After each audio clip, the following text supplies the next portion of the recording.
Stand by, Bo. We are pushing momentarily.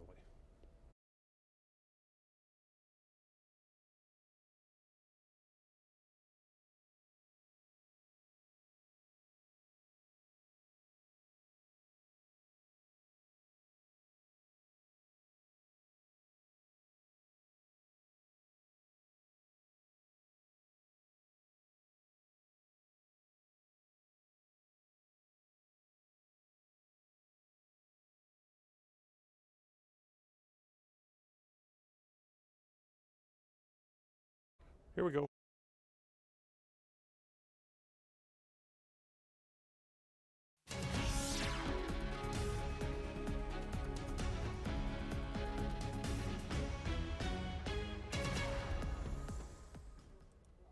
Good afternoon. Welcome into our WBAY newsroom. I am Chris Roth, and thanks for joining us for this First Alert Fastcast this afternoon as we interrupt local news live and let you know what we are working on locally for you today. And let's start right away with what the latest is on that deadly crash that took place last night on Green Bay's east side. Police have now identified the victim of that vehicle pedestrian crash as 82-year-old Judith Sisler of Luxembourg. An 83-year-old man also from Luxembourg also injured in that, and according to witnesses, the two were crossing the street on Bellevue Avenue when they were struck by a van. The driver did remain on the scene, was cooperative with police. They are still investigating the cause of the crash. Now, that area where the crash occurred near East Mason on Bellevue Streets on the city's east side had already been identified as an enforcement priority area for this month by Green Bay Police. That's because a DOT analysis tool used previous crash data to predict this area had one of the highest likelihoods of crashes in the next 30 days. We're talking to city officials today, and we'll have more on this coming up on our Action 2 News evening news programs. Also, big political news in the state today as Tammy Baldwin now appears to have her first official challenger. Multimillionaire Madison businessman Eric Hovde will officially launch his run for the U.S. Senate next week. That according to numerous reports citing his campaign spokesperson today. Hovde would be the only Republican in the field at this point. Now, the primary, of course, set for August. The winner will challenge Baldwin, who is running for a third term in the Senate.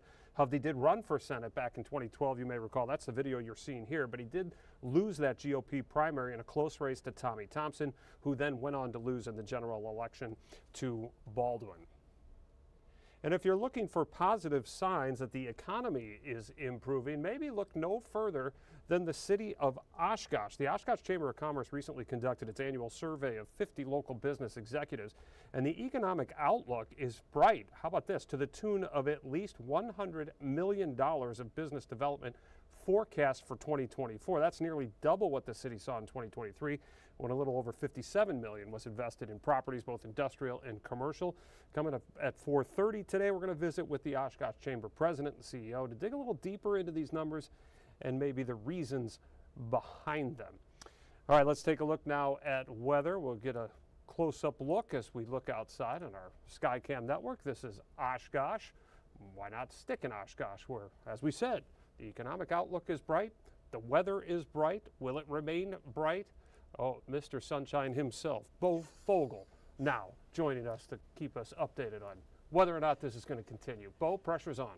Pressure's on. Well, you're too kind, Chris. Thanks for saying brighter sunshine. But yeah, we're going to see the sunshine continue for most of the rest of today. So that's good news. Sunshine will stick around for the rest of today. Now, unfortunately, the cloud cover will come back a little bit tomorrow. Not to say we won't see sunshine. There might be brief sunshine here and there, but the clouds will come back later on tonight into tomorrow morning. Temperatures, though, we're heading into the right direction in terms of temperature averages. Tonight, we'll see lows down into the lower 20s. Still a little bit warmer than average, but we're heading in the right direction. This is the pinpoint predictor for our area. Our average low is supposed to be around 13 degrees, and you notice up in the far Northwoods area, they are going to be down into the average low temperature. For us in Green Bay, down to the Fox Valley, will be in the lower 20s. And now it's time to start talking about cold wind chills. Tonight, we'll see wind chills down into the teens, so it is going to be a little chilly tonight, but then heading into Friday night and Saturday night, it's going to get even colder than that. Now, winds have been breezy all day, and they're going to start calming down a little bit tonight. We'll still see winds be between about 10 to 20 miles per hour,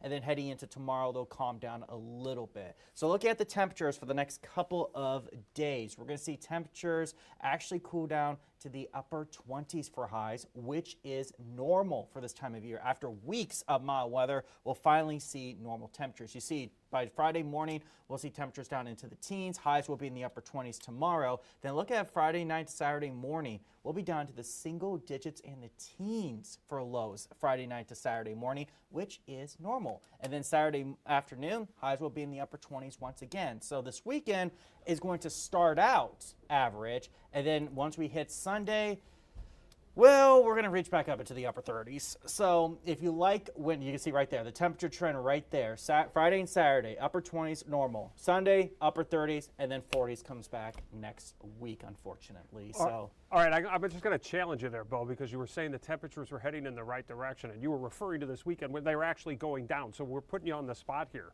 You want colder temperatures personally, or would you like to see the abnormal warm temperatures continue?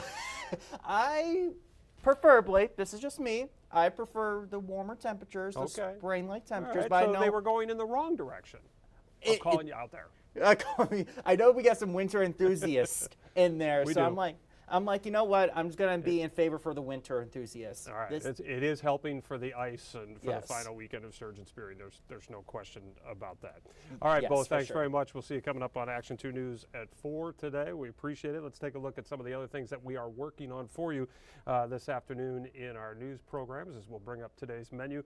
Attorney General Josh Kaul is in the area today with others, meeting with the Menominee Tribe to discuss the opioid problem. We'll bring you that at Action 2 News at 4 o'clock. And again, we already mentioned that very optimistic economic survey coming out of Oshkosh. We'll visit with the Oshkosh Chamber President and CEO on Action 2 News at 4:30. At 5 o'clock, the latest on the GB school and superintendent controversy with a special Green Bay School Board meeting scheduled for tonight. And it's Thursdays, which means Jeff Alexander will have his latest small town story. A teaching vein runs very, very, very deep in the town of Amherst. That's coming up tonight on Action 2 News at 6 o'clock.